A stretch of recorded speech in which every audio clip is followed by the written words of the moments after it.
Hey, what's up? It's Nick Polioke back at Musical Theater West here in Long Beach, California. And I have to tell you, while I love 42nd Street and $1 Million Quartet was exceptional, this is the musical that I am very excited about this season. And I only say that because it's Newsies, and that is a Disney thing. And if you know, you know, and Disney is definitely my thing. So this handsome gentleman to my left is Ryan O'Connell. He's the music director here at Musical Theater West. How are you? Hi, nice to meet you. I'm good. How are you? I'm well. Good to meet you as well. So if you know, you know, there's a lot of nicknames in Newsies. So I want to know, when you were a kid, what was your nickname? Did you have a nickname? I did. It was Rye Guy.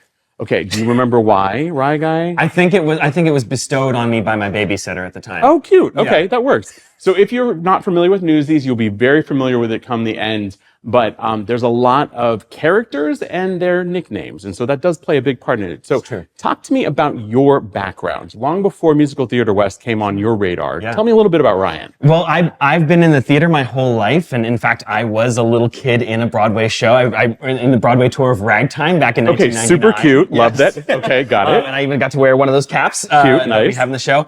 And I've been working in the theater my entire life. Started on the East Coast, moved out to the West Coast, and I've been working in the theater scene in LA ever since. See, that's great. I love it. Now, when you were obviously, Ragtime and Little Ryan or Rye Guy, when you progressed through theater, what did that look like for you? I mean, did you just do musicals? Did you do straight plays? And then kind of what did that background look like for you? Yeah, I've almost 100% been musicals my entire life. Both my parents are musicians, so I grew up with that, surrounded by that. And I was on stage for a very long time, and at some point I tried my hand at something in the pit. I was playing instruments growing up too, and never looked back. I just stuck to the pit for the most part. That's great, and I think that's it. You kind of found your calling early on-ish. Yeah. What did education look like for you getting to that point? Well, I have a degree in French horn of all things, and I think those are the first instruments that I played in the pit orchestra. I was a French horn player. I played drums and piano, and now I'm a full-time pianist, but I was playing a myriad of different instruments.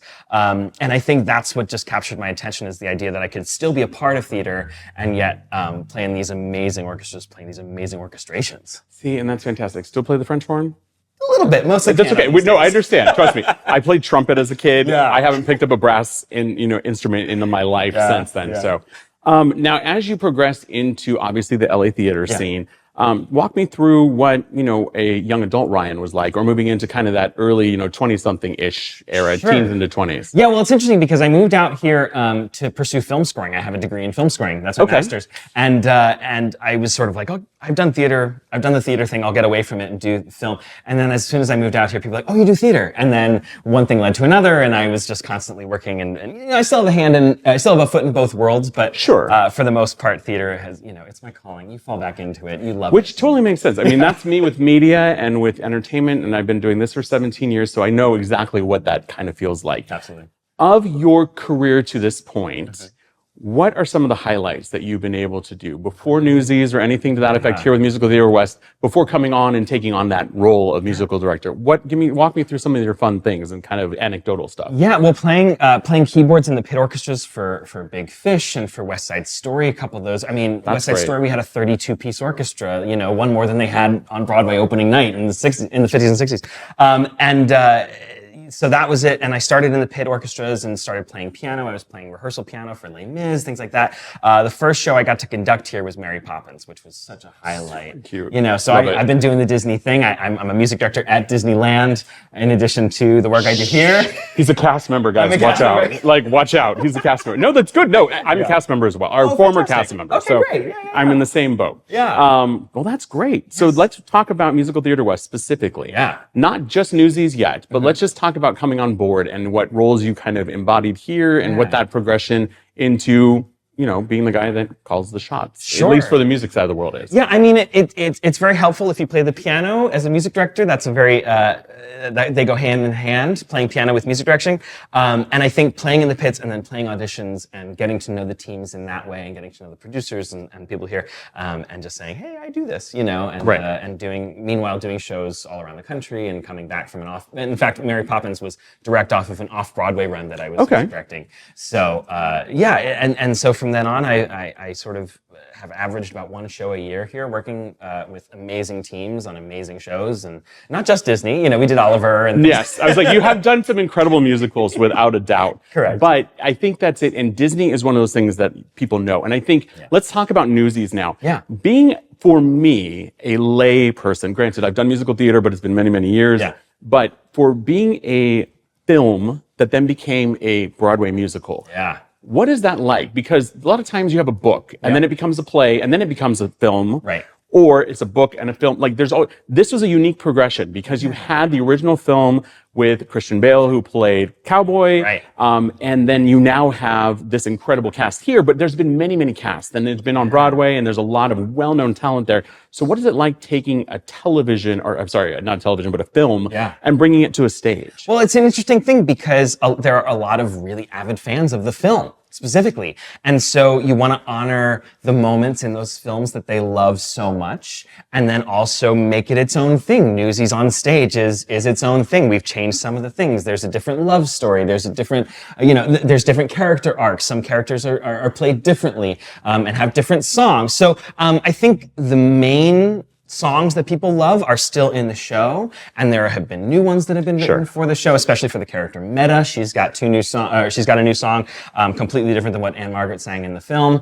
So it's that balance, right, of honoring that stuff. And the one thing I love about, oftentimes when Alan Menken adapts one of the Disney films on stage, he'll take underscoring moments and turn them into songs. Or he'll take songs that got cut and turn them into underscoring. So you hear some of that in the show. So if you're a really big fan of the show or of the movie, and you come see the show, and you listen very carefully, in the distance, you might be able to hear some themes that you know. And that's always it, because for me, it's that overarching, wait, I know this. This is very familiar. Totally. While we have many Easter eggs happening on stage or in, something to that effect, those musical cues for me, being in media and being on the radio and doing podcasts, it's a very big part. So talk to me about Newsies, because it is a really incredible ensemble show. Absolutely. And it is incredibly, when I was here for 42nd Street, and I called it an athletic production, because there was just so much involved. And this is even more so. Now, I haven't seen the staging yet. Okay. So I don't know what everything looks like. I don't know what your set pieces look like for this production, but I have seen previous ones, and it's incredibly gymnastic and incredibly athletic.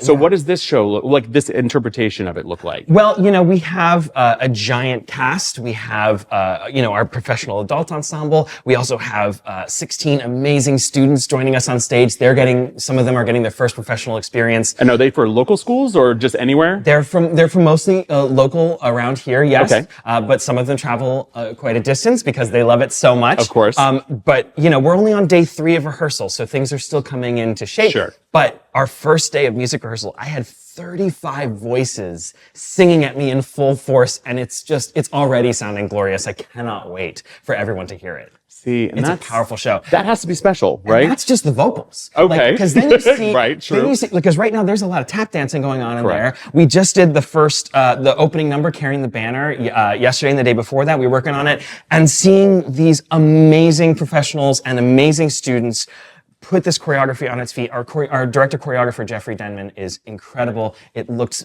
athletic and balletic and full of life and character already. So it's the fact that they're able to do all that athletic choreography and then sing their faces off, it still blows my mind. See, that's my whole thing. And I think, while I am always impressed with the stage, because spoken word, if you're doing a straight play, a musical, but this is you have to be a triple threat. Truly, in some way, shape, or form, for this production and many, many productions, but Newsies, correct. No, I was going to say, this is, if you are from, track and field or something to that effect, this is a great place for you. If you did gymnastics, it's a great place. Absolutely. There's so much more I would love to talk to you about, Ryan, but I'm going to leave it to this. Give me something that you want to make sure, I know you're only 3 days into rehearsal, but so far, what's something you want to make sure that people come and see the show don't miss? Something that you are looking forward to and you really want them to pay attention to? Yeah, I think it's it's just the sheer power of this cast and how excited they are about the material themselves and how much love that they have for the show. It's so obvious when they get up there and they start singing and they start dancing. They clearly have a passion for this show. How could you not? It's incredible. It's Newsies, right? We all love Newsies. But I think that's the biggest thing is like you're going to leave inspired and excited and because of the sheer energy being thrown at you from this incredible cast and our incredible orchestra, which is going to join us really soon. Oh, see, I can't wait. I'm very excited. I was already excited getting into this. Ryan, give us the details of what's coming up, where we can find out about the production and everything to that effect. What are the dates we're looking at? Yeah, all that. Absolutely. So Newsies are going to play at the Carpenter Center on the campus of Cal State Long Beach. It's playing from July 12th through the 28th. And if people want to find out more information or get tickets, they can go to musical.org. That's the coolest URL, period. We talked about that before when we had in conversation with Bren. And also, as always, you can get more details at the show notes this weekend with nick.com or at the link in bio at Nick Pagliocchini or This Weekend with Nick on Instagram. Ryan O'Connell, this has been an absolute pleasure. Cannot wait to get in there with you. Thank you so much. Thanks, brother. Appreciate it. All right.